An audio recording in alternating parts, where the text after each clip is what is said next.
Apakah ada hadis mengenai memotong kuku dengan urutan jari-jari tertentu? Tayyib. Membaca Al-Kahf pada saat hari Jumat ada? Ada. Bahkan sunnahnya pada hari Jumat banyak. Ada sunnah membersihkan diri. Untuk laki-laki misalnya tipiskan kumis, cukur kumis, rapikan jenggotnya, kemudian mandi, ya seperti halnya mandi janabah. Setelah itu dia potong kukunya, terus memperbanyak baca surah Al-Kahf, memperbanyak salawat pada Nabi sallallahu alaihi wasallam, sunnah hari Jumat. Dan di antara sunnah itu berlaku untuk perempuan juga.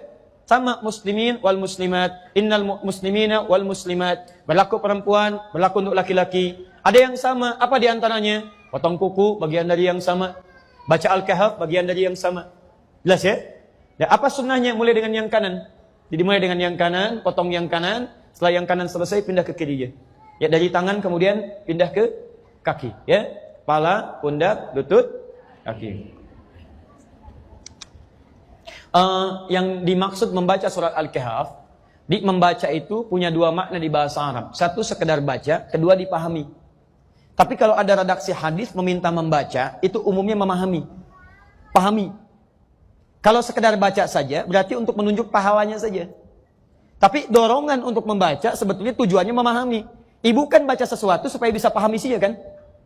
Silakan ibu cek, ibu belajar sesuatu, kalau nggak paham, ibu nggak akan baca. Ya ibu itu membaca supaya paham isinya. Memang cuma Quran yang unik, Quran itu unik. Kebanyakan yang baca itu umumnya tidak paham yang dibaca. Tapi jangan salah orientasi, baca itu untuk paham. Kalau ibu sekedar baca, pahalanya banyak. Satu hurufnya itu 10 kebaikan. Dalilnya At-Tirmidzi nomor hadis 2910. Man qara'a harfan min kitabillah falahu asyru hasanat. Siapa yang bisa baca satu huruf dari kitabullah, satu huruf, dia dapat 10 kebaikan setiap hurufnya. Dan hampir tidak ada orang Islam baca Quran cuma satu huruf. Gak ada. Nun 10. Sudah dulu. Gak ada. Silakan cek. Bismillahirrahmanirrahim 19 huruf. Al-Kahf berapa ayat? 110 ayat. Berapa huruf? Silakan hitung. Jadi kalau ibu sampai Jumat ini merasa banyak pahalanya, silahkan kalau nggak mau baca Quran. Tapi kalau ibu merasa banyak dosanya, ayo setidaknya banyak-banyak baca Quran. Mudah-mudahan tertutup dengan itu, dengan pahala-pahala kemuliaan. Ayo, siapa yang tidak punya dosa, boleh angkat tangan? Boleh silakan. Yang sedikit? Yang banyak? Lah saking banyaknya nggak bisa ngangkat kan? Ya sama dengan saya, kalau merasa banyak dosanya, belum siap surganya, perbanyak amalan. Cari amalan cerdas. Apa amalan cerdas itu? Satu, amalan yang pahalanya bisa mengalir sampai kita meninggal dunia.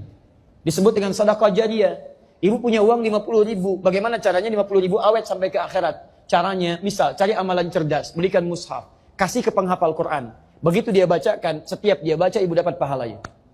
Amalan cerdas kedua, cari yang amalan ketika dikerjakan, pahala lebih banyak dari biasanya. Kalau ibu mengerjakan amalan biasa, itu pahalanya 10. 10. Ibu singkirkan misalnya, maaf ya, ada duri di jalan. Duri itu penghambat, kulit pisang ibu singkirkan, dapat 10 kebaikan. Tapi baca Quran, satu hurufnya 10. Satu hurufnya. Maka cari amalan-amalan yang pahalanya sekiranya melimpah. Nah, maaf, membaca untuk memahami isinya. Kalau ibu paham, itu lebih dahsyat lagi. Lebih dahsyat lagi. Pahala semakin banyak lagi. Kemudian yang kedua, itu yang diinginkan untuk diamalkan isinya. Contoh begini, dulu orang tua kita pernah mendengar gini, kalau sedang mengandung anaknya ingin laki-laki, ganteng, soleh, baca surat apa? Kalau ingin cantik, soleha, baca surat apa? Silakan baca, sampai kiamat kurang 2 hari, gak akan kejadian. Karena yang dimaksud baca di situ, maksudnya gini, kalau ibu misalnya menginginkan anaknya terlahir laki-laki, soleh, baik, terserah Allah mau lahir laki-laki atau perempuan. Ibu baca surat Yusuf, baca itu pahami isinya. Karena di surat itu ada kisah lengkap bagaimana orang tua mendidik anaknya sampai dewasa. Karirnya bagus, dengan teman-temannya bagus. Nah, saat anaknya lahir, begitu keluar lahir laki-laki misalnya, praktekkan makna ayat tadi. Praktekkan suratnya dalam pendidikan. Bukan cuma dibaca, keluar anak tidak dididik. Gak akan jadi. Silahkan buktikan, sampai kiamat kurang 2 hari gak akan kejadian. Sehari lagi buat tobat.